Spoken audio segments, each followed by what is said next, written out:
quick video for people who are rebuilding their Ford engine, or the ones who have constant problems with their turbocharger. That's the feed line for the turbocharger, and it starts on this transit engine. It starts here.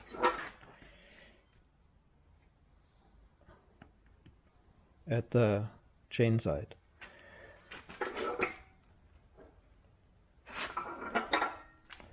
And it starts from here. That's the only bearing with the only main bearing with a plastic insert here, and that's a mesh. That's a filter. This has to be removed and cleaned. I'll show that quick.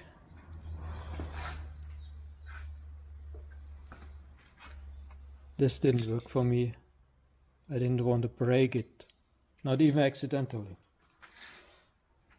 because I don't have this part and it's not really cheap. You can find it at eBay or at a Ford dealer maybe, if they sell it without the engine. You never know.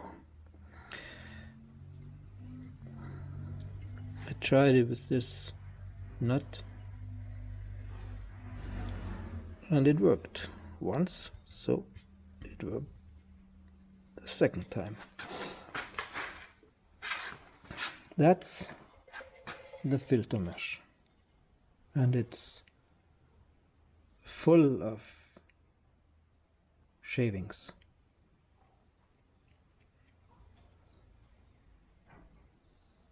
And it has to be clean, and don't overlook it. To remove the crankshaft, you have to disassemble everything, so don't overlook that part. Otherwise the oil feed which goes from there will be restricted and cause you problems with turbocharger, with chain tensioner, and I think with camshafts too. Good. That's all I want to say. Ciao.